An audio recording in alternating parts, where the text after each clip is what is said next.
শেখ হাসিনার পতন আন্দোলনে ক্যাটালিস্ট হিসেবে কাজ করেছে জামায়াতে ইসলামীর ছাত্র সংগঠন বাংলাদেশ ইসলামী ছাত্র শিবির, যার প্রমাণ মেলে পরবর্তীতে বৈষম্যবিরোধী ছাত্র আন্দোলনের কেন্দ্রীয় সমন্বয়কদের রাজনৈতিক পরিচয় প্রকাশের পর, যেখানে দেখা যায় 152 জন সমন্বয়কের 108 জনই শিবির সংশ্লিষ্ট। এছাড়া এই আন্দোলনের জনশক্তি সরবরাহ, পরিকল্পনা প্রণয়ন, 9 দফা থেকে 1 দফা, মিডিয়া সমন্বয়, শেখ হাসিনার বিরুদ্ধে আন্তর্জাতিক সমর্থন আদায়, এমন নানা বিষয়ে গুরুত্বপূর্ণ ভূমিকা রেখেছেন সংগঠনটির নেতারা। সে সময় কৌশলের অংশ হিসেবে প্রকাশ্যে না এলেও পরবর্তীতে এসব বিষয় নিয়ে ব্যাপক আলোচনা হয়েছে সামাজিক যোগাযোগ মাধ্যমে।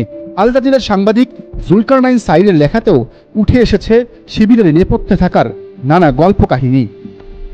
তবে অভ্যুত্থানে যে শিবিরের এত অবদান, সেই শিবিরকেই মাইনাস করার প্রকল্প হাতে নেয় বৈষম্যবিরোধী ছাত্র আন্দোলনের একটি পক্ষ, বিশেষ করে বাম সংগঠন থেকে আসা বিভিন্ন সমন্বয়করা। সংগঠনটির সাবেক ও বর্তমান নেতাদের ভূমিকাকে খাটো করে প্রচার প্রচারণা চালায় তারা। পাল্টা জবাব দিতে গিয়ে শিবিরের সাথে যোজন যোজন দূরত্ব তৈরি হয় বৈষম্যবিরোধী ছাত্র আন্দোলন ও নাগরিক কমিটির নেতাদের। তা প্রকাশ্যে আসে ছাত্রদের নতুন দল নাগরিক পার্টির আত্মপ্রকাশের কিছুদিন আগে। বিষয়টি এমন পর্যায়ে চলে যায় যে শেষ পর্যন্ত নতুন দলে আর জায়গা হয়নি সাবেক শিবির নেতাদের। নাগরিক কমিটির শীর্ষ পদে থাকলেও পরে নাগরিক পার্টি থেকে বাদ পড়েন জুলাই আন্দোলনের অন্যতম 2 নেতা, ঢাকা বিশ্ববিদ্যালয়ের শিবিরের সাবেক সভাপতি আলী হাসান জুনায়েদ ও রাফে সালমান রিফাত।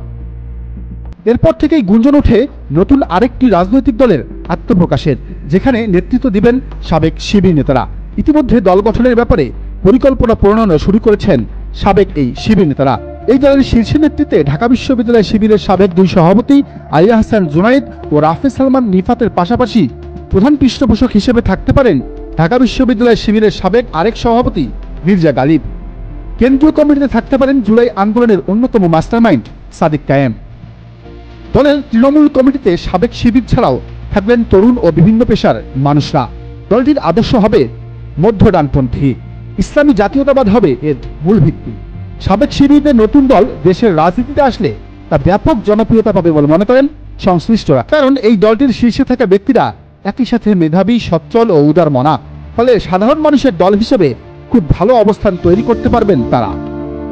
এদিকে নতুন এই দলের আত্মপ্রকাশ ঘটলে তা নাহিদ ইসলামের দল নাগরিক পার্টির জন্য আত্মঘাতী হবে বলে মনে করেন কেউ কেউ। তাদের দাবি, নাগরিক পার্টির বেশিরভাগ সমর্থকই সাবেক শিবির।